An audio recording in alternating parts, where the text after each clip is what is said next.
Hello everyone, this is Asclepius with a wonderful story from gmarrow entitled The Smokehouse. I'm also delighted to welcome our newest narrator, Solstar. Musical background is Desolate Landscape by Smartsound. The Smokehouse. A man returning from a day's hunt stepped from the forest into the clearing surrounding his woodland homestead. Long shadows from a westering sun reached from the tree line and wrapped around the small cottage. Light spilled through the open door and spread across the empty yard. "I'm back," he called out. He had expected his boy to be waiting, eager to see what game he had caught, or at least the dog to come bounding out, but all was quiet. A disappointing homecoming for a disappointing hunt. All he had to show for the day were 2 quail.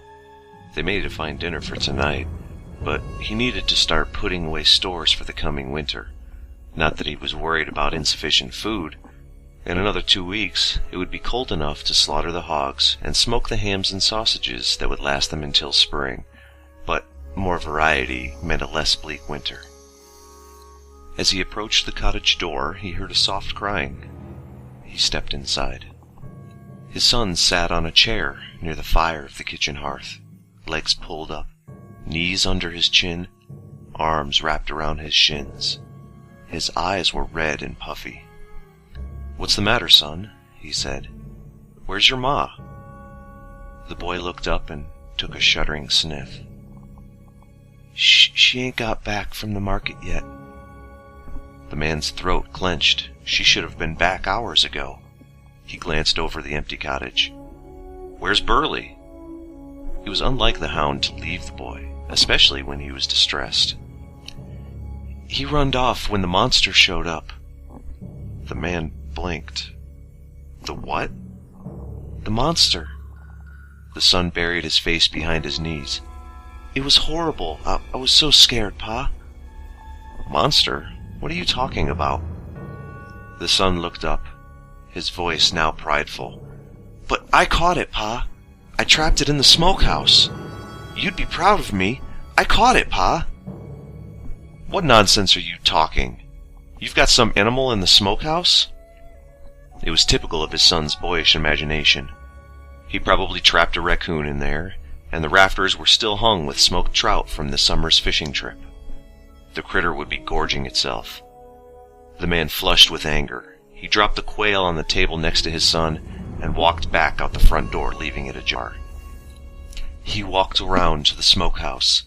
The small outbuilding was constructed of stout oaken timbers, grayed with age, and streaked with black stains, where years of smoke found exits through chinks in the boarding. It was meant to keep out scavengers and protect the precious contents during the long smoking process. Now, it was holding something in. The man paused at the door and listened. He thought he heard something faint, like rope stretching against wood. What could the boy have caught in there? He slipped his hunting knife from its sheath and pushed the door open a crack. The setting sun no longer reached through the surrounding forest, and the growing darkness, coupled with the black, smoked, stained interior of the smokehouse, made it impossible to see inside. The man waited a moment, satisfied to let whatever animal was inside run free into the forest, no doubt with a belly full of fish. But nothing emerged, and the man heard no noise from within. He pushed the door open slowly and stepped inside. He could make out nothing but smoked fish hanging from the closest rafters. He moved further in, and as his eyes adjusted to the dark, he discerned a tall shape suspended from a rafter in the back of the room. He stepped closer, gripping his knife. His wife's body dangled from the rafters by a rope that bound her wrists. Next to her, their only son was similarly suspended. Behind him, the dog hung from its hind legs. His son's head lifted slowly, and one eye opened. "Pa, there's a monster," he said hoarsely. "It looks like me."